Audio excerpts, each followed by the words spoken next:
probably about 130 to 140 on our guest list. So we're really getting concerned about our limit of 100 on our Zoom, but hey, we made it. That's the main thing. And thank you once again for joining us. And we'd like to start off with the president of PROBUS Global saying a few words. Shirley, if you wouldn't mind, please. Shirley, you'll have to unmute. She's got to unmute her microphone. Yeah, I'm trying to tell her. Just hold on. I just turned it on. And Thank you. Hello everyone. Good morning, good afternoon, or good evening to PROBUS members from Australia, Belgium, Canada, Chile, England, France, Ireland, Northern Ireland, Netherlands, Scotland, South Africa, and Wales. I welcome you all here online today for our second PROBUS Global Community Meeting. Richard Furlong from Canada will start today's agenda by giving us an update on PROBUS worldwide, followed by a presentation from Australia, which I'm sure many of you would like to know more about what happens in the Southern Hemisphere. Afterwards, we shall have the opportunity to take part or just listen to the questions and answers in the chat room. So sit back, relax, and enjoy the meeting. Over to you, Richard. Thank you, Shirley.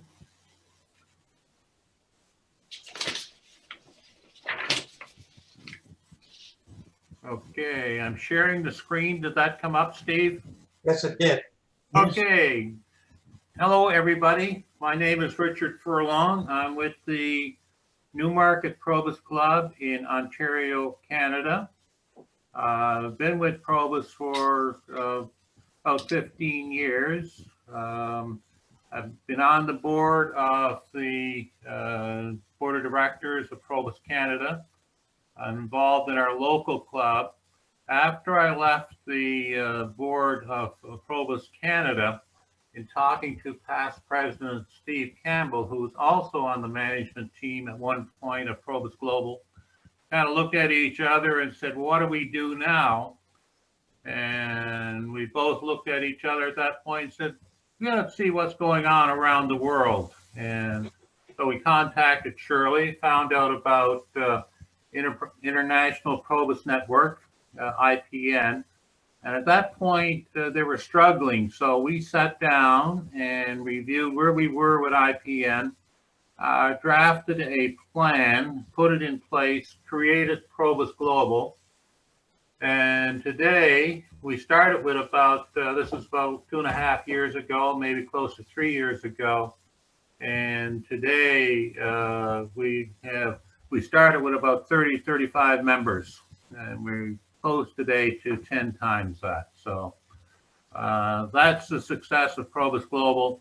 Our big mission is to spread the word of PROBUS around the world and make sure that we can set communication channels so that everybody in the PROBUS world can talk to each other and communicate.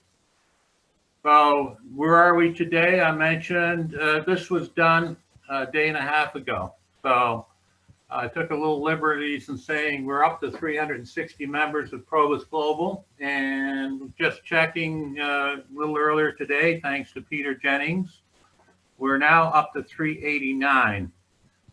We have 12 countries where we have members from, and really since January, a little over 12 months, we have increased membership by close to 190 people or so, which is great. So we're getting the message out. Communication being the #1 battle we're fighting. As we look around the world today, the United Kingdom has the most members, and then followed by Canada, Australia, so on and so forth. So we are getting the word out, and people are joining us from many different locations. As I mentioned, I did this a couple of days ago. Ireland was at 10. Today, I think they're up to 22. So the message has been getting out. What I also want to talk a little bit about today is where are we as PROBUS members around the world? So over the last number of months, I've been contacting different organizations in PROBUS, contacting and trying to connect with many different websites, and came up with a number today of about 255,000 members around the world. That's the ones we've been able to identify.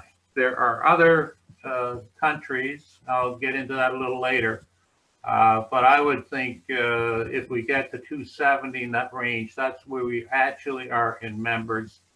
And we're talking about 4,150 clubs. That's probably closer to 4,000, maybe 170. And we've been able to figure out that there's PROBUS members in 16 different countries. Give you a little idea how it shapes up. Australia is our breadwinner on this one. They have 113,000 members.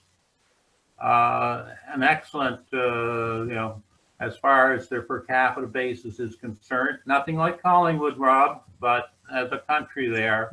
And yes, certainly through PSPL, they do have a central management system. And that also ties into New Zealand with about 13,000 members. Then we go to Canada, where we're about a little over 40,000 members, a population about 36 million. United Kingdom, I have to qualify that one a little bit. That's the 60,000 members we have in the UK is a little bit of a guesstimate. I have two different sources, and one is quoting about 55 to 57,000 members. The other source is quoting about 70,000 members. So I'm splitting it down the middle and saying neither one of them are right. You have to use my number, but I think that's pretty close to where they are. It's about 60,000 members. All Ireland, we just got the number confirmed as 4,700 members with 134 clubs. One other thing I want to mention about the UK, there's no central management structure, and I'm assuming that the same is true in Ireland, although it has not been confirmed 100%. South Africa, they're very active participation and getting us information. They're telling us they have about 85 clubs and 3,600 members, and they do have a central structure. France, just a little over 1,200 members with a central management structure. Germany,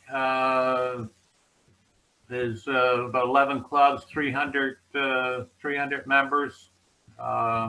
Then Belgium, very active, once again, with central government system and 4,100 members. And Holland do a great job. I haven't been able to really get a lot of information from them, but from websites and from information getting from elsewhere. They have about 13,000 members.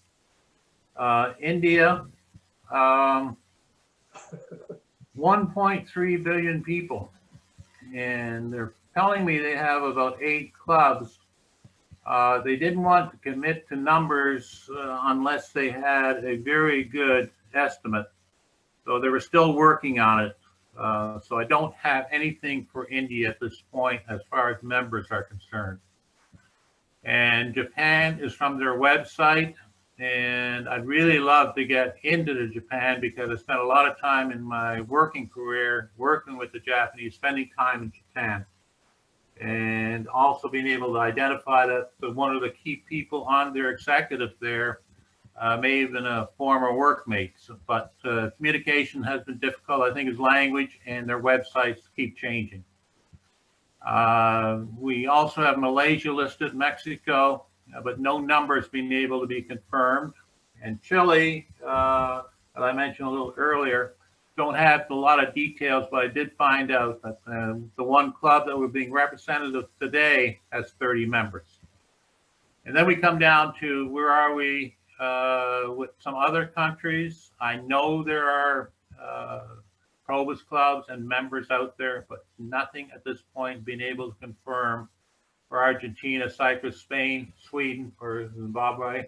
I know they have a club because I did talk to them, but I lost that link, which brings up a point that as PROBUS members, and we continue to communicate around the globe and build our friendships. If people do get information on what's happening in some of these countries, please get it to PROBUS Global. We'll put it into our system so that we can track and get this information shared with all the members of PROBUS. So that's it for me today. Thank you for being part of the PROBUS Global community. As I said, we're in about 3 years on this, and very excited that we're moving ahead, and nothing is more rewarding than being able to look at the screen today and have excess of 80 people wanting to hear what's happening in PROBUS around the world. Thank you very much. Now over to Derek. Can you?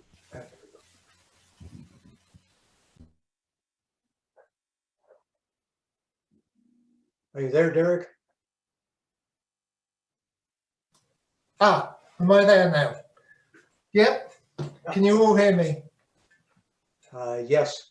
Yes, right, that's good. Okay, so today we're pleased to be joined by Silvana Martignago, I'll get it right, Martignago,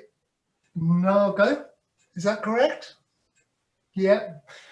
CEO of PROBUS South Pacific, and also from our own, if you like, management team, we have Rob Neary, President of PROBUS Association of Queensland. Rob, by way of introduction, has been a member of Highfield's PROBUS for a number of years, taking on many regional roles in that time, including publisher of the Queensland PROBIAN magazine and being webmaster for their website, a role which he still holds. In March 2020, he was elected president of the PROBUS Association of Queensland, and like the rest of us, has been through a series of lockdowns, which has led to restructuring the way the club works. The interesting thing is the way they have adapted their magazines to be digital and started to produce hundreds of activity sheets to keep their members active during this period. Silvana, our speaker, commenced with PROBUS in November 2007 as its financial controller and was made CEO in February 2016. Prior to commencing at PROBUS, she had a 15-year career at the NRMA. Now, I couldn't work out what NRMA was, Silvana, so perhaps you can tell us what that is. Holding various roles, including operations manager, accounting and financial planning administration. She resigned from her role as the operations manager, financial products in October 2001 to raise her children, and she then returned to the workforce in November 2007 at PROBUS South Pacific in the role she currently has today. Silvana, as I think we've already gathered from some of the conversations that have gone on, is Uruguayan by birth and came to Australia with a family at a very young age. She's married and has 2 boys. That's it, I think, Silvana, so it's probably over to you now. So much. Thank you so much. The NRMA, incidentally, I probably should have explained that. It's a large member-based organisation that predominantly looks after vehicles. It stands for the National Roads and Motorists Association. Very large company here, and so essentially I've had pretty much 2 jobs. I've had that one for about 15 years and this one going on about 13. So that's that's a little bit about me. I'm really pleased to be with you all. I should have said good morning, good evening, and good afternoon. I didn't say that in order, did I? Probably the only Probian, the only person that's not a Probian in this entire group, but very, very much part of the PROBUS family, and really pleased to be able to talk with you today. So I am actually going to try and share my screen so we can go through a little bit of a slideshow, and hopefully that will actually work.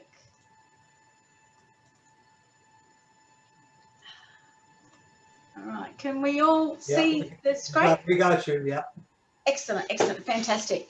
So I should say that while I'm doing a lot of the speaking today, this is very much a team effort with Rob, and I do hope he jumps in and adds his 2 bobs worth, which he's explained in he might be able to explain a little bit about that later. So just really, I want to talk a little bit about you know, what we look like in the South Pacific. Oh, there's music. Is that bothering everybody? Is that noise bothering everybody, or is that okay? Did you play the music? No, I think it's coming on with the transition. Did that come through? Is that a problem, or? No, I don't think so. It's gone anyway. Okay, great. Okay, we'll just see how we go with that. So, really today is really, I just want to share a little bit about, you know, what we look like here in the South Pacific, and essentially the South Pacific for PROBUS really is Australia and New Zealand, and how we actually support all our members in our clubs, and what our community actually looks like. And I have to thank Rob particularly for this pictorial representation of how we compare to just about everywhere else in the world where we have not everywhere where we have PROBUS, but certainly in terms of landmass, how Australia compares. And certainly when we look at the population and some of those numbers that Richard was touching on before, we do seem to have a very high concentration of PROBUS members, particularly when you're comparing to the retiree population in those countries. So that's a little interesting pictorial representation of Australia compared to everything else. The numbers themselves are quite interesting, and we're quite proud of the number of Probians that we have, even though we have a significant potential to grow. We've had a concerted effort, obviously, over the last few years, as I'm sure many PROBUS clubs have, in terms of membership growth, and that's what we're all about. And that's just a little bit of a pictorial snapshot of membership over the last few years. And some interesting statistics there. The largest clubs we have in Australia has 248 members, and in New Zealand 208 members. So it was interesting having a look at some of those numbers that Richard presented before, in terms of even the average members per club seem to certainly be higher in Australia and New Zealand than some of the other parts that I saw there, understanding that some of those numbers are certainly estimates in some areas. The majority of our clubs have combined. We've formed a lot of clubs over the last few years, and all the clubs that we are forming are combined clubs, but we still have around 350 single gender clubs, with pretty much an even split of men's clubs and ladies clubs. The largest concentration of members within Australia is as listed there. You know, we've got them in New South Wales, and pretty much relates to the population. New South Wales followed closely by Victoria, and then Queensland, and certainly then we have in New Zealand we have around 12,500 members. Obviously that snapshot changes all the time, because we've got our membership growing all the time. So that's really pleasing to see. Our focus, obviously, as the service and support centre for clubs, it's all about membership growth, and now more than ever to overcome what we're doing overcome the effects of the pandemic, rather. This is a pictorial snapshot of what our community looks like, and I think it's representative of it is representative of our philosophy in terms of how we support what we're here to do. PROBUS clubs and PROBUS club members are at the core of everything that we do here, and there are a number of elements on the outside of that circle, and there's no surprise that is the PROBUS logo, and that's the colours of the logo, and it's saying at the core of our community are PROBUS club members, and we have a number of elements on the outside of that community that exist to support them. So as the CEO of PSPL, we drive service and support, but we don't do it by ourselves. Obviously, we have Rotary; they're our parent, and we'll talk a little bit about the history. But we are the brainchild of Rotary, and PROBUS actually started obviously in the UK and was brought out here by some very inspiring Rotarians. And then we have local membership representatives that are volunteers, and I'll talk a little bit more about them later, but they're associations and what we love acronyms everywhere in society, don't we? We call our Rotary District Chairman and PROBUS District Chairman that also assist along with ambassadors in driving that membership strategy. But that's a pictorial representation of what we're all about, really. In terms of PSPL, a little bit of history, I guess. We were the first clubs, obviously, in Australia and New Zealand, 1974, Kapiti Coast in New Zealand, and 1976 in Australia.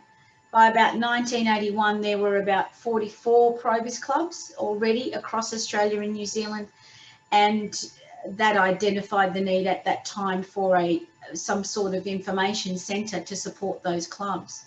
That was the actual foundation that led to PSPL as what we call the umbrella organisation.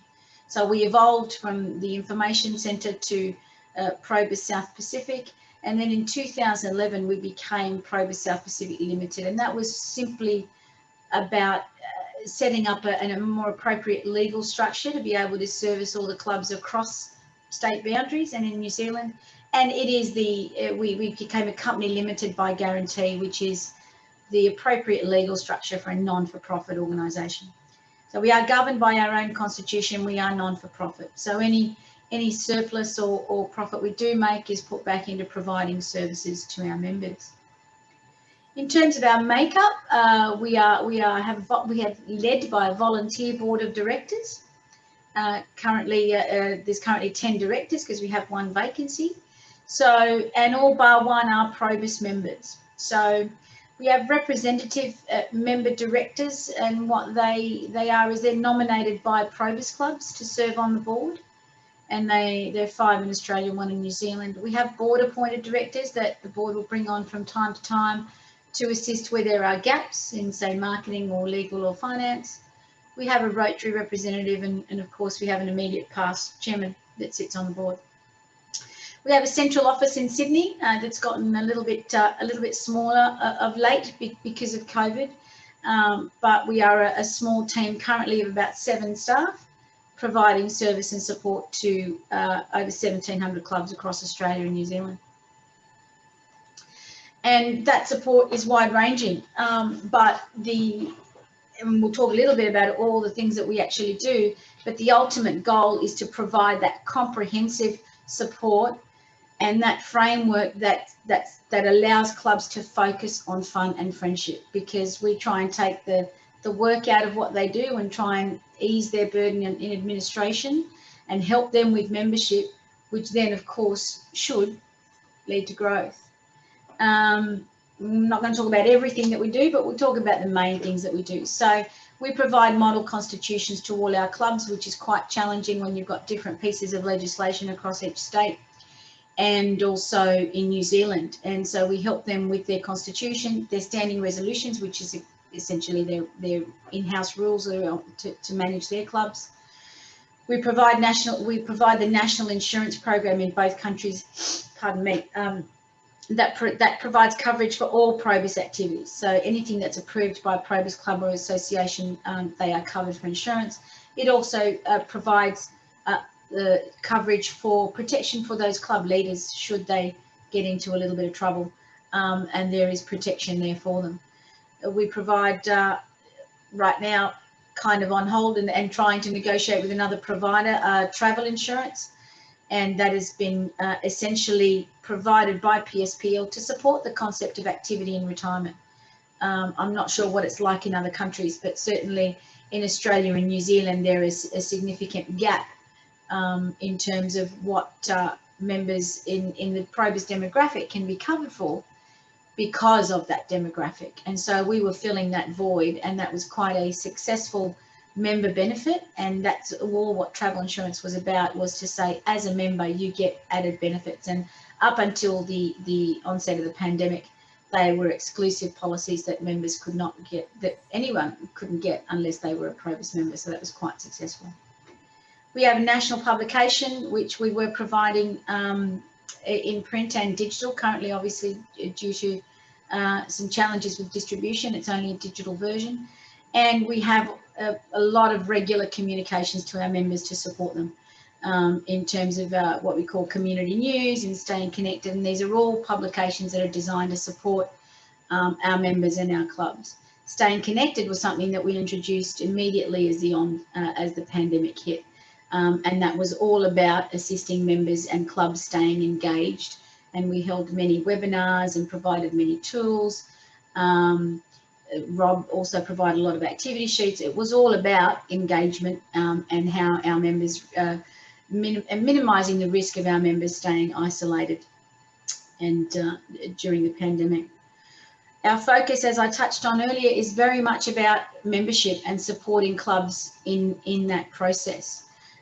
So we provide a lot of promotional materials to clubs. We provide a lot of generalised promotional material, and we also provide personalised material as well. And we have the balloons and the posters.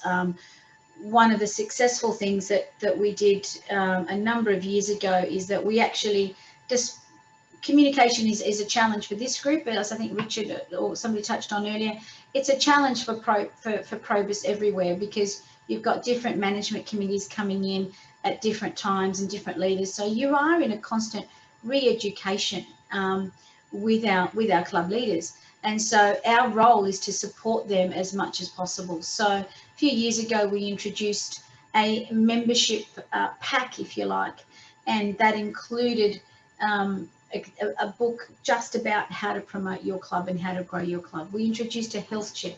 You know, we need to understand our measures of success. So we introduced a health check to try and help clubs understand how healthy they are. And really our job is to facilitate a process that they can engage with their members and grow. And it is our role is to provide the tools to do that.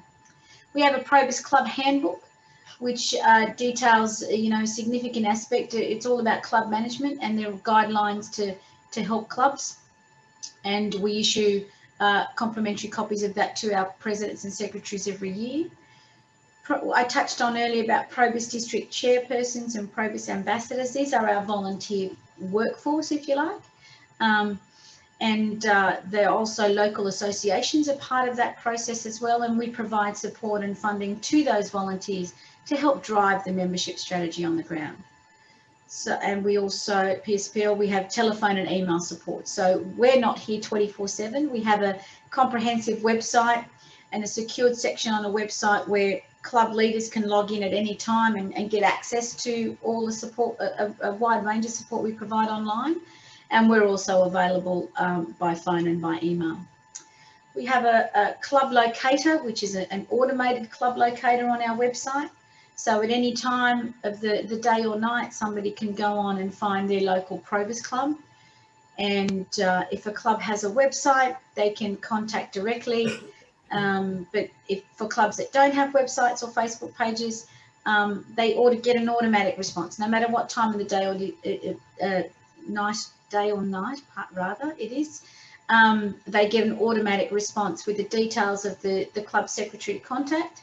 And at the same time, the club secretary gets also an email saying, you know, Mr. Smith just inquired about joining your club. If he doesn't make contact with you, why don't you give him a call in a few days and make contact. So really, again, our role is to facilitate growth and to provide to support clubs, and that's what we're all about. In terms of the fees and the structure and how we work in exchange for that wide range of services that we provide clubs, there are fees that they pay to us on a per annum basis. So what's what we call a capitation fee, and that's currently $15 per annum per member. We did discount that last year because of COVID, but and we also did charge separately for the magazine, and we don't do that now. We provide that as part of the actual fee. So clubs then obviously charge members an annual membership fee, and that obviously varies from club to club because that's going to depend on the venue costs and the operating costs that a club has in relation to how they manage. But certainly the recommended annual fee for all the clubs that we've been forming in conjunction with our local membership representatives is around $50 per annum. and a joining fee of $30 as well is charged in addition to an annual membership fee. And that is all for the clubs, obviously out of those fees that they pay a capitation fee to us. Some clubs also charge a morning tea fee separate to their annual fee. That's totally up to them in terms of the structure that they come up with. And then some of them also run things like lucky door prizes to generate a little bit of extra income as well. But on the understanding that obviously as PROBUS Everywhere is not a fundraising organisation, so we're not like Rotary, we don't raise funds, we're not political, we don't do any of that. But they can do, you know, they might get a local business to donate a prize, and that can be the lucky door prize, and that might help cover the morning tea, or you know, the prize for the next month, or you know, contribute to the running costs of the club. In terms of the membership growth strategy itself and what that's all about, and what we've been driving for the last few years, there are two clear paths to growth, and that's not rocket science really. We can't get growth just from new clubs, and we can't get growth from existing clubs. The growth has to come from both parts of our community. So existing clubs need to focus on retention and replacement and growth of members, and we'll talk a little bit about that in the next couple of slides. And we also have to establish new clubs. Over the last 4 years, we've established more clubs than we've done in the preceding 8. So because our focus has been very much on growth. So and we're very proud of the statistics we've been able to achieve there in new clubs. And in all my time at PROBUS, and I'm sure Rob will be able to talk about this as well, is successful clubs have 2 key elements. They have to have an effective leadership team. And that's been the challenge, not a challenge, but so much it's been the messaging over the last few years, is that club leaders aren't administrators. They are club leaders needing to focus on fun and friendship, because really that's what PROBUS is all about. And of course, PROBUS is about activities. It's about having some fun. So a successful club will have a variety of activities that suit the lifestyle of members, because members don't just do PROBUS, they have other things that they're having to do. So it's got to suit lifestyles, it's got to suit levels of activity. Not everybody is going to go bungee jumping. Not everybody is going to be able to go on a 4-day trip. We did have a member, Derek is smiling, but we did have a member that went bungee jumping. So not everybody, not all activities are going to suit everybody. So we have to have variety in our clubs that suit lifestyle, that suits activity, and also suits their financial situation, because not everybody can spend a lot of money going to activities all the time. So that's really the key to a successful club, in our opinion. The key messaging to clubs, really, it is all about membership. It's what I touched on before. Management committees are club leaders. They need to focus less on administration and more on leadership. And membership is just about how many people that you can get in a room. It shouldn't be about anything else. We shouldn't be trying to restrict our numbers. Obviously, some things are, there are a few more challenges now in relation to COVID about how many people we can actually get in a room here. Some of the things happening is there's obviously, 1.5 square metre rules and all that sort of stuff indoors. But, it's changing the philosophy about saying there's nothing wrong with having a large club. Of course, you have to also make sure you stay engaged. If you have large clubs, you have to have lots of activities and lots of engagement with those members. We have to keep our meetings simple and focused on the friendship. We don't, while there is a business part of the meeting, there's always a business part of the meeting. We should try and keep that to a minimum if we can, and focus on all the fun minutes and financial reports, and all the business side can be done outside of a meeting. And we have to actually focus on what we're all about, which is the social aspect of PROBUS. And guest speakers are a very important part of PROBUS, because that's why it's a lot of the reason why members join PROBUS, because they like to learn, they like to hear about interesting things. Members themselves make great guest speakers, because I've met so many PROBUsians that are so interesting and have had such fantastic lives, and they've certainly always got a lot to say. But the key to getting engagement and getting your members to turn up to meetings is having a really, really good guest speaker. So that's really important as well. continuing on a little bit with some more key messaging, as I touched on before, we have to cater for all our members. One of the things we keep saying, I certainly keep saying to club leaders, is don't presume to know what your members want. We have to go and find out. We have to ask them, and that's where things like the club health check that we designed came in. So not everybody's situation is the same. As I said, touched on earlier, activities need to be varied. You know, my own mother is 87 years old, and God love her. Her idea of activities is pottering around in the garden and maybe a day bus trip here and there. But I know of other 87-year-olds that are a hell of a lot more active than she is. So we have to actually know what our members want, and clubs have to be able to deliver that. In terms of, you know, managing the club itself, we need to make sure our leaders aren't overloaded. So we've been sending messages for a long time saying create understudies or assistants for all those management committee positions. So it's not so challenging every AGM time to try and find somebody else to take on the role. I'm not sure what the length of service is in other PROBUS clubs around the world, but certainly the longest period I actually only heard yesterday was a secretary that had been a secretary for 23 years. So that's a hell of a long time to do that, and that's huge commitment on her part. But we need to actually, clubs need to start sharing the load. And so we encourage them to create understudies or assistants, and so they don't feel so much pressure to do everything themselves. And it certainly helps the longevity of a club as well. This is talking about what I said before. We have to create as many interest or activity groups as possible. I know of a particular club in Queensland that I think they actually have a group of 10 people just coordinating all the different activities. And that's just the activities. That's not the trips and the outings and the tours. That's just the activity part. So it really is, variety is the key. And if you've got a club that's got so many, you know, have got a lot of varied activities and good speakers, prospective members are going to be beating down their door wanting to join that club, and that does happen. We have clubs with waiting lists, with people wanting to get in because the popular word of mouth spreads.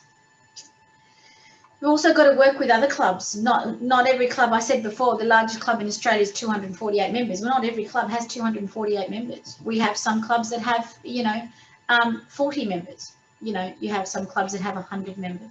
Some of those older clubs that we have those lower numbers. So we say you need to work with other clubs and network with them to actually share buses when you're going on trips and activities. Because as clubs get a little bit smaller, providing that wide range of activities, it becomes a bit more of a challenge because you don't have sufficient membership numbers to be able to do that. So that's where you need to work with other clubs locally. And part of the membership strategy is centered around that. We have PROBUS ambassadors that work in clusters, and we've grouped our clubs into clusters of about 10 to 15 clubs. And those clubs meet in those clusters with a primary focus on membership, but what they also do is they share speakers, they share activities, they share their successes and their challenges. And so club leaders learn from other leaders, and that's what's been quite effective in the strategy over the last few years. The membership focus needs to be about membership retention and replacement of vacating members, and I touched on that before, and growth. Again, this is about a key message to club. You're not administrators. You're not just administrators. You are club leaders, and the successes that we've been seeing in membership over the last few years are because our volunteer management committees and our local membership representatives get that. They get it. They get the message, and they're working hard to make sure that their clubs are actually retaining their members, replacing them when they lose them. Let's face it, we're going to lose them. And they're growing. So part of working with clubs is developing and understanding the measures of success, because measures of success are going to, while they might vary from club to club, the measures of success are going to be about engagement. They are going to be about participation. They are going to be about how many people turn up to a meeting. So member numbers are going to change. if we think a little bit about the history of PROBUS, and certainly when I started in 2017 here at PROBUS, in 2007, membership was around about 190,000, and it started to plateau a little bit, and then it started to decline. And I had the benefit and to meet one of our foundation members, Bob Burnett, and every time I see him, he gives that same speech. It's saying because PROBUS was so unique here in Australia that it skyrocketed and it exploded almost by itself. No disrespect to Rotary, but it exploded because it was a unique model.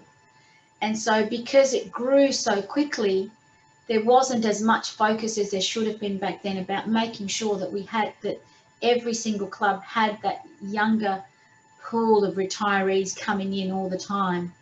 And Bob Burnett would also say we didn't focus enough on growing from the bottom up. And so that's why we saw that plateau, because the clubs that formed 25, 30 years ago, all those members that had an average age there of about 65, all of a sudden were all 85. And so all of a sudden struggling to get more members and more people to serve on committees. And so the focus now is very much about, it is all about membership and growth. So your numbers will change. People will lose members. It's the nature of the demographic. Not only through resignation, but they might, they will unfortunately pass away, but they might change. Their family situation might change, all those sorts of things. So, the numbers are going to go down. We need to make sure that we retain our members. We need to make sure that they are engaged. We need to make sure we replace them. That comes back to how attractive a club is, comes back to the activities and all of those things that I touched on earlier. But at the end of the day, it is about engagement. I met a Probian a couple of years ago, and he was in Victoria, and Victoria sometimes has some very dreary weather. And this member actually said to me, he said, it is pouring rain and it is really cold. And that guest speaker that I'm going to hear better be damn good for me to get out of my house and go to a PROBUS club. So this is what we want to do. We want our members to be wanting and excited to go to PROBUS, and that's really what the message is that we're sending. We want our members to be part of it, and members that are actually engaged and happy to be part of PROBUS are going to tell other prospective members about our community, and they are going to grow, and that's what we've been seeing over the last few years. We have to also actively involve our own members in recruitment. So we encourage a lot of clubs to have their members get other members. Their members know people. It's not just the responsibility of the club management committee to find more members. It's their responsibility to lead and to put processes in place and involve people to try and help them grow. And again, our role as PSPL is to provide that service and support to help them do that. If we ask ourselves a question about whether the strategy is working, absolutely it is. It definitely is. Despite the pandemic, there are more volunteer management committee members and local representatives in associations and ambassadors across the country in Australia and New Zealand talking about membership and focused on membership more than ever before, than I've been in PROBUS anyway. And we provide the funding and the strategy. The strategy is reliant on volunteers, because if you think back to that community chart that I showed you earlier, PROBUS clubs are at the core of what we do, and PSPL is but one element as that service and support centre. So we're trying to drive the strategy and drive the growth, but we can't do it by ourselves, and we are reliant on those volunteers to help us do that, because I've always said the best person to sell PROBUS is actually a Probian, and that's where our volunteers are so critical in that process. We've seen a lot of successes as a result of our membership strategy, and what I talked about before, our local membership representatives working in clusters, working with clubs at a local level.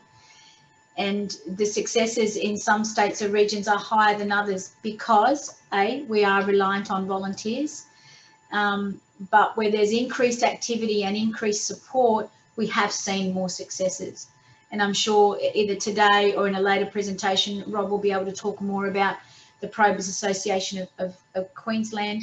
PROBUS associations initially were designed to assist with the social arm of PROBUS, and initially when they were formed all those years ago, were just about coordinating social events between clubs, but they have become so much more in terms of and they're a vital part of the membership growth strategy, a vital component in each state, and we have one in New Zealand as well, providing local support to clubs.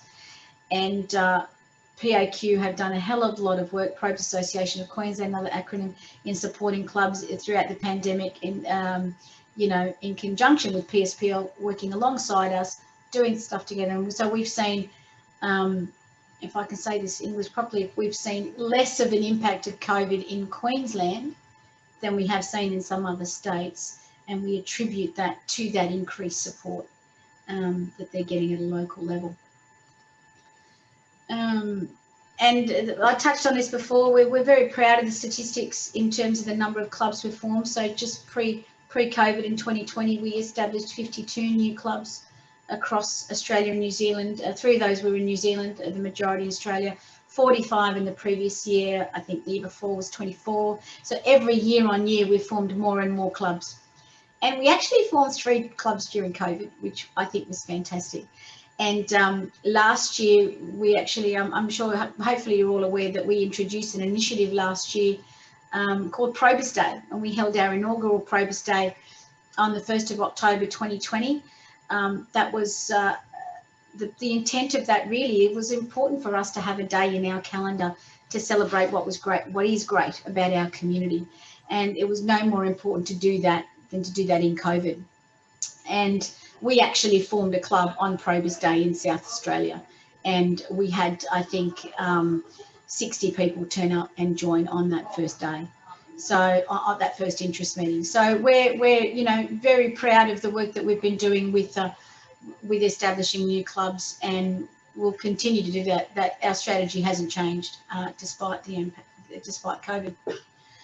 So when we talk a little bit about what COVID has done, if you look back at that membership snapshot, and we'll be happy to share this slideshow with everybody after the meeting.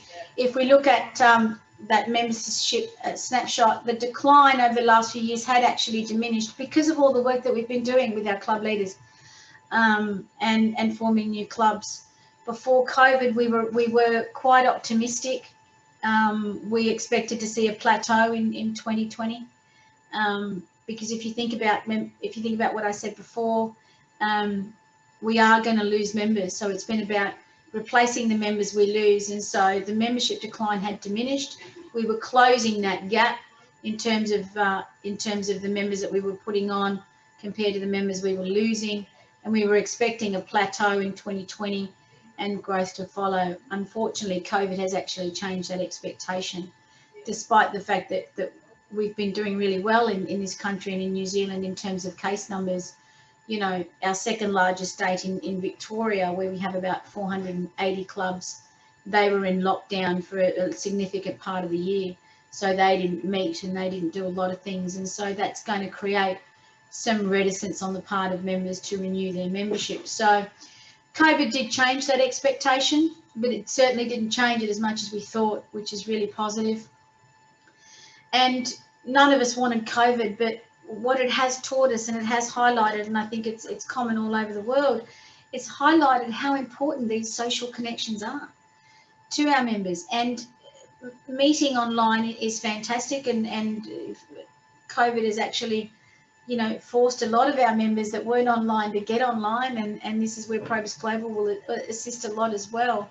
But it really has taught us the value of those social connections and how important PROBUS is in our community.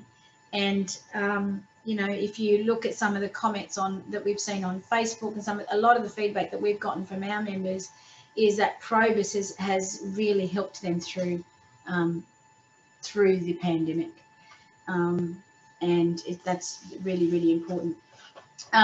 Excuse me for a moment. So one of the, as I touched on before, in terms of the membership decline, although some clubs have declined in membership, we have many clubs that also are inducting new members. So as I said, the impact that we were expecting of COVID really hasn't filtered through yet, and we are very, very optimistic that that we will continue to be able to grow in our clubs, because the level of inquiries for people wanting to join clubs has not really diminished very much, because of that value and those social connections, and because what we did throughout the pandemic was introduce a lot of new initiatives to engage with our members, engage with our clubs, to help them engage with their members, and that's part of that comprehensive support I was talking about. If we help our club leaders do that, they will get that engagement, and they will retain their members, and they'll even grow. And that's the services I was talking about before. The highest known participation rate of a club in Victoria was 80 members joining a virtual meeting, which I think is fantastic. You know, that's a lot of members. Given the challenges with our demographic, I think that's fantastic. And I only heard a couple of days ago that I think that very same club just had their first general meeting, and they had 110 people turn up. So that's pretty amazing. So the last bit, I guess, a little pictorial representation of why PROBUS, and it shows just some of our activities and some of the things our PROBUS clubs get up to. And if we ask ourselves why PROBUS, we have to ask ourselves why not PROBUS, and that's the message, isn't it? Why not PROBUS? I've read lots of studies, which I'm sure you all have as well, and you hear it all the time. It's well known and it's accepted that members that are part of social groups are less likely to develop things like anxiety and depression. You know, they're less likely to just become ill, physically ill from being lonely. So, you know, PROBUS, the focus on fun, fellowship and friendship is all about getting that social engagement and helping retirees get out of their homes and into a social environment. And I'm sharing a very real testimonial from, you know, not last year, I think the year before, from a lady that said that the day she joined your PROBUS club, she made 100 new friends. Because we have to face it, we you know, again, we focus a lot on when we're at work, our social connections are usually our work lives. And when we are approaching the end of our work life, we focus so much on our financial well-being and how we're gonna survive in retirement, how we're gonna live, what are the things that we're gonna do, are we gonna have enough money? It's all about the money, isn't it? So there's not enough focus on our social well-being. And that's where PROBUS comes in. PROBUS provides that social well-being solution for members. And I think that collectively we have the potential to create the largest social movement across the world. And I think PROBUS Global can play a really significant part in that process. So that's a lot of information. I think I'm at about Q&A now. So that's it. I think I'll stop sharing my screen now and over to any questions, I guess. Yeah, does Rob want to add something to that before we move into the Q&A, and then the two of you can handle questions together? Not really, other than to support a lot of the things that Silvana has said. The association that I'm part of is successful only because we get support too from the central body. And I think there was a word in the presentation there that is a key word, and that is the PSPL is an umbrella for clubs. You know, when any of the management team or a member has a query, who do they raise it with if you don't have some kind of central organisation? I mean, I certainly wouldn't like to have to deal with all of the phone calls that Silvana and her team deal with, all the little nitty-gritty niggles that, you know, members have, etc. I know that I get a number of those, and often you sort of think, you know, you shake your head and sort of wonder why they're doing it. But the fact that they have somebody to ring to ask the question, you know, we've got a problem with a member. What do we do about it? You know, our president has resigned or our secretary has resigned. What do we do about that? It's coming up to the AGM, and this is my first AGM. What do I do? You know, so I think the idea of having an organisation as an umbrella for clubs is really valuable for those clubs and valuable for the members in those clubs. So while Silvana and PSPL do it over all of the 1,700 odd clubs, what PAQ has been doing is saying, well, we really need to help our clubs because there are, you know, different kind of conditions or different kinds of sort of local elements that they may want to deal with. We've been focusing in, and I'd be happy to do a presentation on this, on supporting the notion about membership development. I posted a question which I'll actually ask Silvana now. We saw some photos in the presentation there of a DL brochure on fun, fellowship and friendship. How many of those did you print and distribute last year, Silvana? Those DL brochures. You're muted, by the way. You're muted. Silvana, you're muted. Oh, I'm muted. I'm sorry. Probably around about, I think at last count, probably about 125,000. So can I just add, you know, 125,000 pieces of information were provided to clubs to help them with their membership development activities. You know, they were going out, they were holding stalls in the middle of a shopping centre. They were running their own expos as part of Seniors Week here, as part of, you know, some kind of activity by, say, a services club where they invited a number of people representing the age demographic into there. You know, the PROBUS clubs went along there and held it. I know that I did, we have in Toowoomba, we have a very, very active and very, very vibrant solicitor working, a woman solicitor, and she put on a day where she got together a whole pile of people who were providing services to the aged or the senior demographic.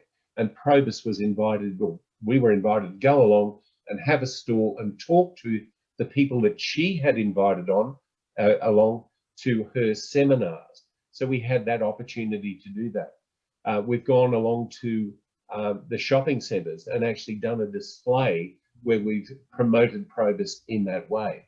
And to have access to things like those DL brochures, which you can then give people with a bit more information. We put stickers on the back of them to say, for more information in the Darling Downs or in Brisbane or in Cairns, whatever, contact this number. And they were used very heavily by the clubs. And I attribute that kind of support that we get helps us keep our numbers up. I think membership numbers in Queensland fell by about 2 to 3% during this COVID period, which is really tiny. But we've got people inducting, somebody was telling me the other day, they were inducting 6 new members into their club. So Silvana's right, the demand is there. What we've got to do is work out a way to get it and to harness it. But thank you. Thank you, Silvana, for the presentation too. Thanks, Rob. If I can add to that, that 125,000, they're our generic deal flyers. We also do personalised flyers for clubs. And so, and those personalised flyers are encouraging direct contact with the club, avoiding the whole sticky thing. And what we actually, a lot of clubs do, they have walking groups. And so they just walk around in their own community and they drop those flyers in letterboxes, and that's how they get the word out. We have personalised posters. Rob also produces personalised posters. We have a whole range of tools that help clubs promote themselves. And I think, you know, again, it's all about providing that service and supporting that promotional thing. I have to say on PROBUS Day, if I may, you know, and I'd really like to see PROBUS Day, you know, everyone take away from this, think about everyone celebrating the 1st of October across the world as PROBUS Day. But we had in Queensland landmarks getting lit up in blue and gold and flying the PROBUS flag.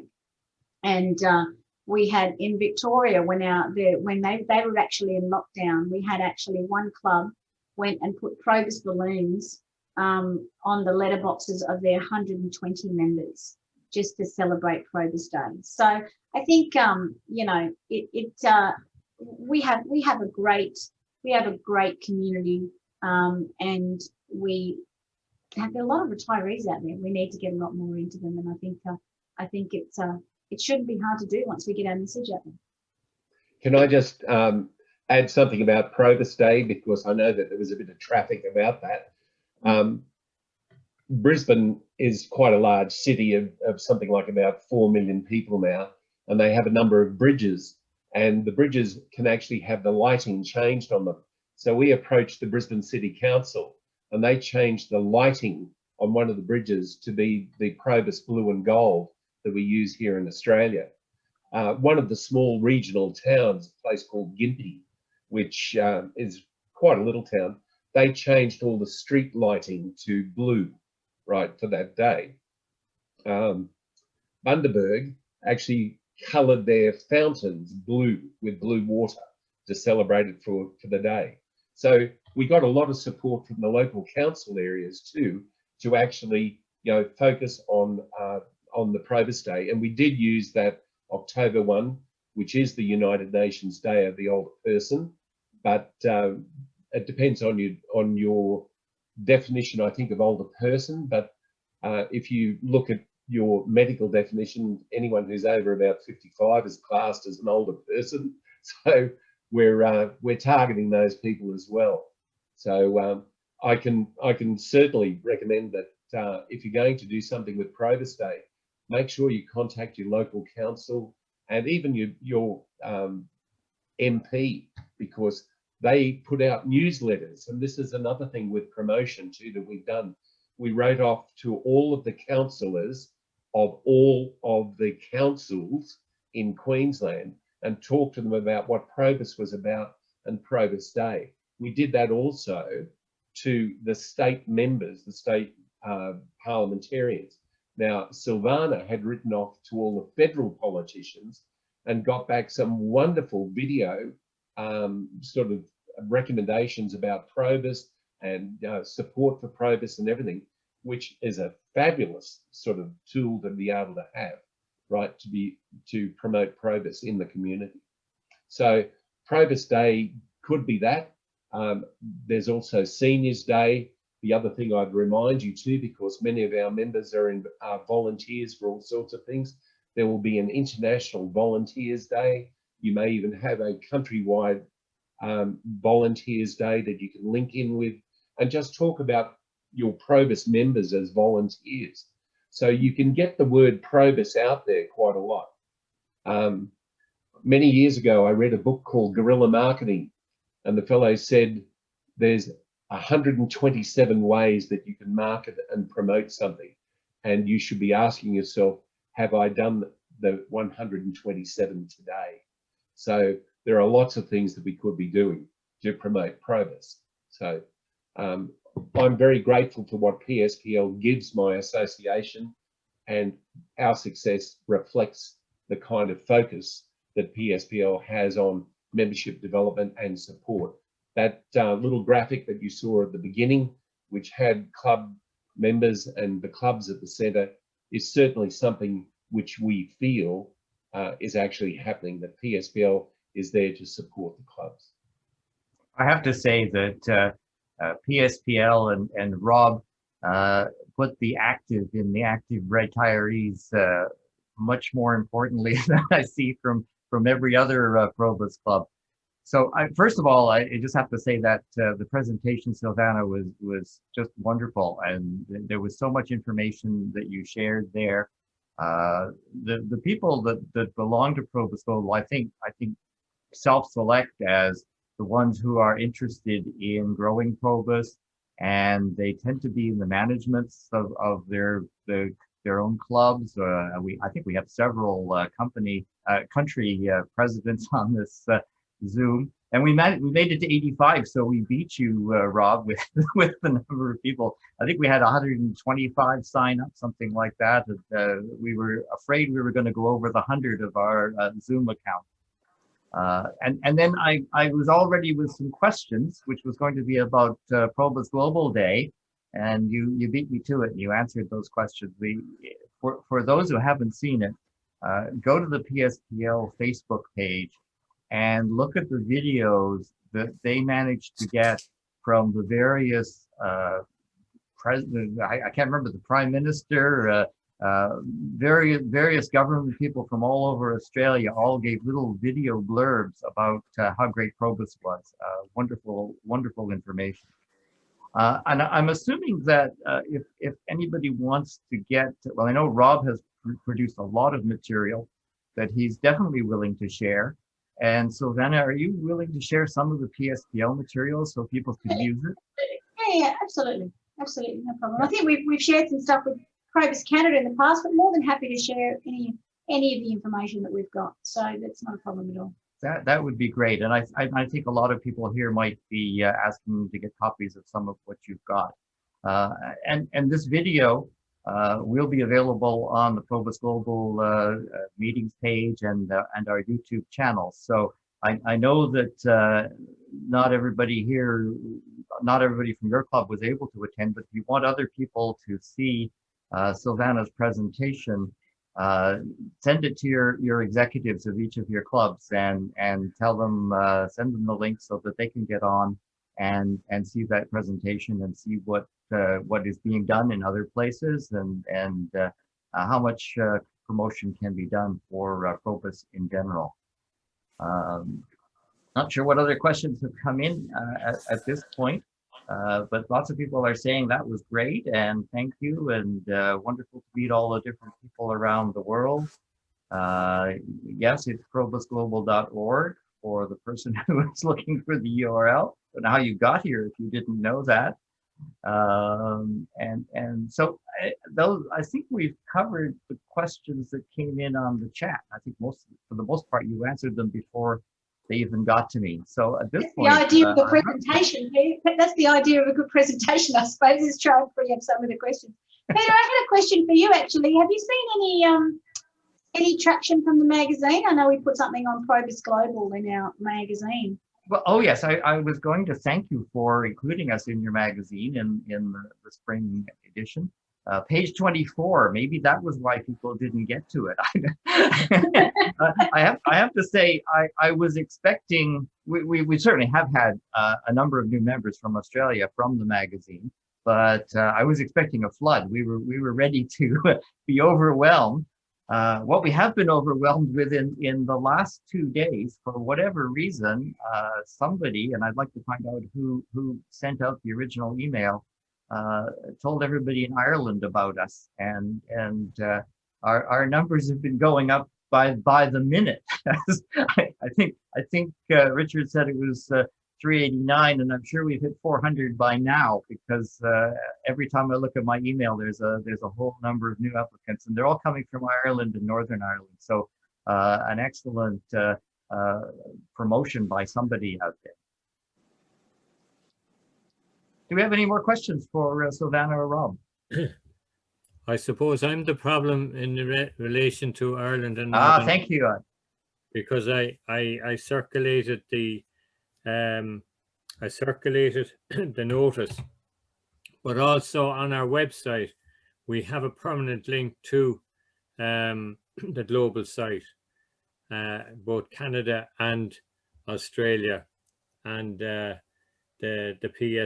PSPL site as well. So we're really interested in what we heard tonight. As they said, we have no overriding body. I'm just the PROBUS, or the Rotary liaison officer. I'm going to take this ladder up to Mark. Well, thank you very much for doing that. And if anybody needs somebody to write marketing material, I don't know what you wrote, but it worked very well, because I've done direct marketing and I know what kinds of responses to expect, and whatever you did paid off in spades. I would like to, Gauthier from Belgium, I would like to raise two questions. One, what is exactly the role of an ambassador? And secondly, you mentioned you have the brochure, you can locate a club. How do you become a member? Do you have something like a godfather role before a person is accepted as a member, or does anybody simply join? No, so in terms of, I'll do the membership first and I'll do the ambassador. So in terms of membership, nobody can just simply join. So within our club's constitution, if you like, there is a process where a new member needs to be sponsored by two existing members of the club. And generally what happens, everybody that wants to join actually does join. I don't really hear of any applications ever getting declined for membership. So it is a rather a formality, I guess. But it is a process where the management committee does actually have to approve that membership application. Generally speaking, a prospective member will come along to a club and maybe an activity 2 or 3 times just to see if it's something they're interested in. And after 3 visits, they are expected to join. So that's generally how that membership works. Okay, because if somebody moves, say, from Sydney to Melbourne, would be unknown in Melbourne, and so who could sponsor them? That's right. Well, generally what happens is, if that actually happens, sometimes what happens is that the club just gives the club that they're leaving might give a letter of introduction, or the clubs will actually talk to each other generally. Yeah. So not really quite a godfather role there, but an ambassador in a club, the concept of an ambassador is to have someone in a club purely focused on membership. And although there's an expectation that the management committee would do that, sometimes that gets a little bit lost. And so an ambassador is focusing on membership within their club and also within their local community. So they would actually be the facilitator to network with other local clubs in those clusters that I was talking about. So they'll get together on a quarterly basis with representatives from each club in their cluster, so maybe with about 10 or 15 people, just to talk about membership, to say, okay, who's growing, who's got some challenges, and clubs that learn from each other. They also share speakers and share trips, but the main focus is to deliver similar presentations to what I did today, but just about their local community, to say, okay, in Parramatta, we might have 10 clubs, they have 200 members, but this is the potential. PSPL would have given that ambassador all that information. So really to talk about membership at their local level, to say, what can we do locally? Like Rob was talking about before, can we all get together and man a table at a local shopping centre to promote PROBUS? What are the opportunities in the local newspapers? So in some areas we've done specific brochures for a cluster where there's a local stand in the shopping centre, and they can pick up a brochure where a member can look at all the clubs in their region to see where they want to join. Because not everybody can meet on the second Thursday of every month, right? So we have to have variety. We have to have enough clubs.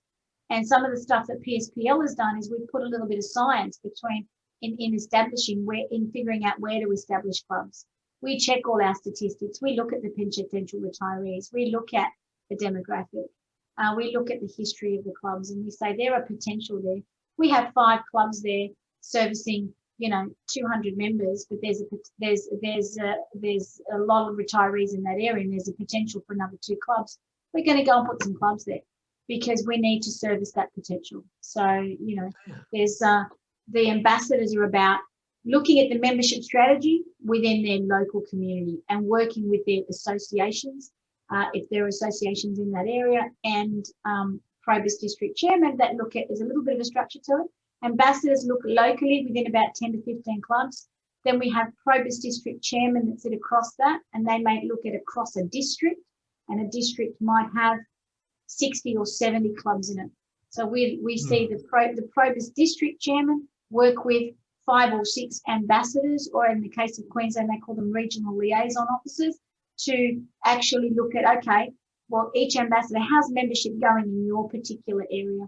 But let's make sure that we're all on track and we're all focusing on the same things. Okay, thank you. Thank you very much. And thank you for the whole presentation, which was very enlightening. Thank you. I'm glad you enjoyed it. Thank you. Thank you, Silvana. Silvana, could Yes. you make the presentation available as a PDF as well? Absolutely. So, Yep. That's great. I have to thank Rob. Rob's done some fantastic work on my presentation. He's not as a creative brain as I'm not the creative brain that he is. So he's helped quite a bit with that. And I'd love to be able to share that, and for you to share that with your members and fellow clubs if you'd like to. Excellent. Okay. We will put that, we have a page for club management, and Rob has already contributed a number of pieces that are on that page. And that PDF will be available for download on that page. So look under club management. And, you know, Okay, happy to lovely. send across all the promotional material as well. And if you'd like to have a look at that, I'm happy for you to do that. Peter, if I may, it's Jamie Doolittle. I'm the president of PROBUS Canada. And Silvana, I'd like to thank you very, very much for a fantastic presentation. I'd also like to thank you for being involved with PROBUS South Pacific and bringing the age down of the average Probians by your being part of it. I think that's extremely important and we appreciate it. I wanted to point out, after Rob's comment of having the Prime Minister and various people of that ilk helping us with PROBUS, that many of our clubs in Canada do have their mayors declare a national PROBUS Day. When I was elected a director of this area, I approached our local television station and was interviewed on television one night, and went to our local radio station one day and was on the radio for 45 minutes one day. So I think as much as we are promoting, it's also very important to have the press involved. Whether it's the newspaper, radio, television, whatever we can do helps us grow PROBUS. And again, thank you both very much. Thank you so much, Jamie. Look, I really appreciate your feedback. Can I add that we actually do that as part of our marketing strategy, and I didn't touch on that. We actually issue media releases every month on a different topic. And those media releases we actually send out to, we've got an extensive list of all our, you know, federal, you know, national news, national publications, state publications, radio. So we have our own list. But what we also do is we issue that same media release to our clubs. And we've actually encouraged all our clubs to have publicity officers, right? And we get their details. So we send that same media release to publicity officers in clubs and encourage them to personalize it with their information and their photo. Because one of the things that prospective members need to do is they need to be able to identify with that local club. It's very good to read about PROBUS at a national level, but somebody in Queensland would like to see a photo in their local newspaper of a Queenslander actually doing something in PROBUS. And so that's what we do as part, that's one part of our marketing strategy. So this month's press release is about the fact that Hunters Hill, our very first PROBUS club is in Hunters Hill, is turning 45 next week. So turning 45 on the 3rd of February. So we're issuing a press release to all our media outlets and also to our clubs to promote that. And while the press release is talking about Hunters Hill, it's also talking about how New Zealand turned 46 last year. It's actually talking about the benefits of PROBUS. And so we actually, you know, when we did PROBUS Day, we got a lot of traction in the media about PROBUS Day because they want to hear about it. And Jamie, I've been on radio, but I don't think I could talk for 45 minutes on radio. I was very nervous when I did my first radio interview because it was live and it was a little bit scary.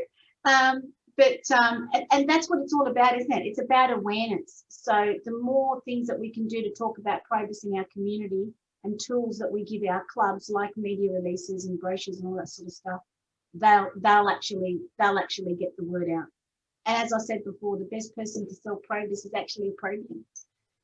Yes, and it was Jamie, a little may I- nerve-wracking, Silvana. I thought I was going to be on for 10 minutes and it flowed to 45. With the television, I knew it was going to be 15 minutes, but even that, I hadn't been on television before. But it was fun doing it, and I'll probably do it again this year. Now that we all have experience with Zoom, we're used to being in front of the camera. Yes. Jamie, may I ask you a question? Is there community radio stations in Canada? The individual communities have their own radio stations. And the one that I went to, Rob, was a station that probably has a listening area of about 100,000 people. All right. And the television station was one of our local cable stations. Right. And they have a show every Tuesday of what's happening around the area. And that was how I got onto that one. And see, that's a good link too, because they're focused in the local area. Yeah. And so lots of people don't think about community radio. The other thing too, that we have a number of free newspapers that are delivered. They're the sorts of things that plug up your letterbox. But what we find is that people tend to read those local newspapers. Yeah. And if you can get some traction with those papers, they're good to have to support your local clubs as well. So what we do is, for example, I'm placing some ads for clubs in the Darling Downs area in 2 newspapers today that will circulate to about 30,000 households. They're actually put in the letterbox or delivered to somebody's address or even emailed to them, right? And we're getting that kind of traction for about $110 in advertising. So we'll use that to promote PROBUS in the area. And what we'll do is we'll list a number, contact this number to find your nearest PROBUS club, right?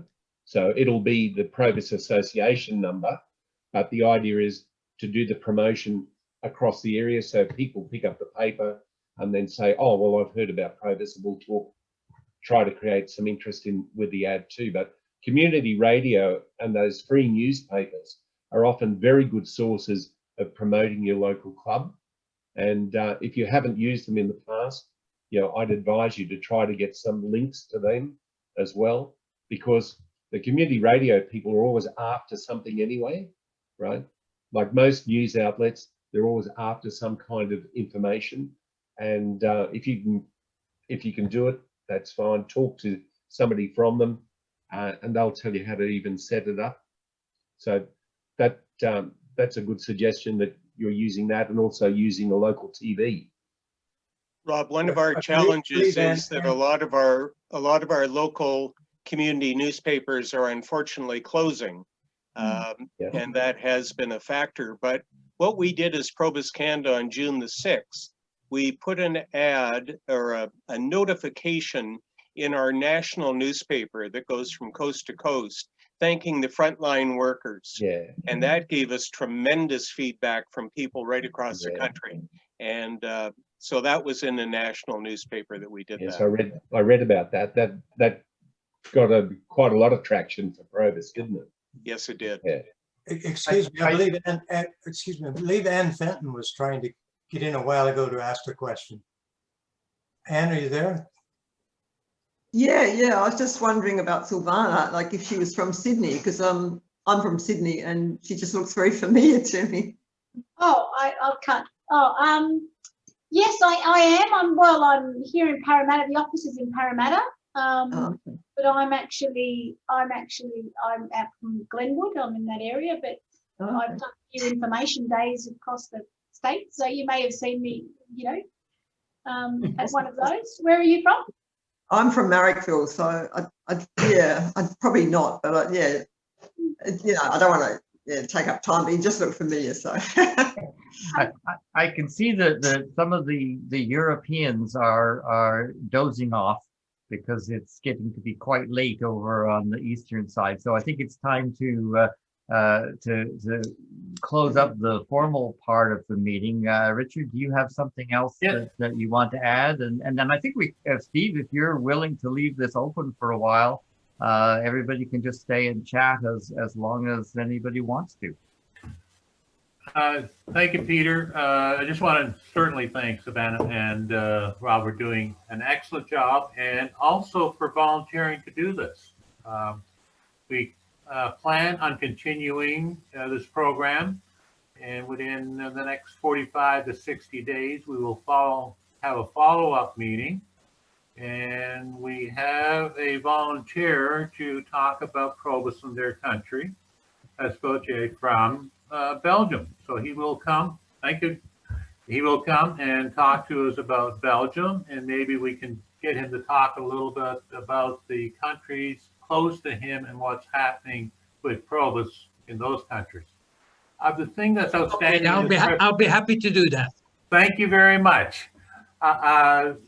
It's amazing when you look around the countries, the world and the countries that are here today, and we've heard about the level of communications, the level of commitment. I think the membership themselves have it. It's just the organization, and as Rob said, 127 steps of marketing. But we have that capability, I think, through this organization here to get some of that started. I just want to make another comment through the tough times we've been going through. Our club have kind of got out of the box, stepped out of the box and trying to do things differently. We have a section in our club called Who Am I, where a member will talk for about 10 minutes about his life and his career, that type of thing. We moved that now to having guests do that. We've had a guest stand from Scotland and Patrick from the UK talk about their country and PROBUS and their community. We have India coming up next month and France after that. So we're kind of stepping out of the box. And then we're also having international speakers talk to us. We have booked 3 speakers from Europe to be our keynote speakers. So that's kind of the things we're doing to step out of the box, keep the interest of our membership, and also to spread our community spirit into other parts of the world. Which brings me to my next point. Oh, I got a platform, I guess. We have our 30th anniversary for the Newmarket Club coming up in May. And we were talking about getting recognition, and we have the local, federal, and provincial governments who are going to be giving us certificates. Certainly, the president of PROBUS Canada will be invited, and Brenda, the local district rep. Thank you. And we also, which have the little bit of a twist on this, we've invited the Newmarket UK to be on our Zoom call to represent the new markets from both sides of the ocean. Our keynote speaker for that day is going to be our local mayor, and we're in the process of trying to get the local officials from Newmarket UK to come on and give us a few kind words also. So it's just stepping out of the box, communicating, and really getting more people involved and getting more people excited that we can do these type of things. So thank you very much for, and also I'll throw out that once we get to our celebration in May, certainly anybody from the international group that would like to join us, invitations will be sent out. And so thank you very much for being involved today. And we will continue to down the road with these meetings, and please, if you have any ideas or suggestions on how these meetings are being run or things you'd like to see or that we should be doing, get a hold of us. And certainly we can, the formats we developed, between our PROBUS Global Group.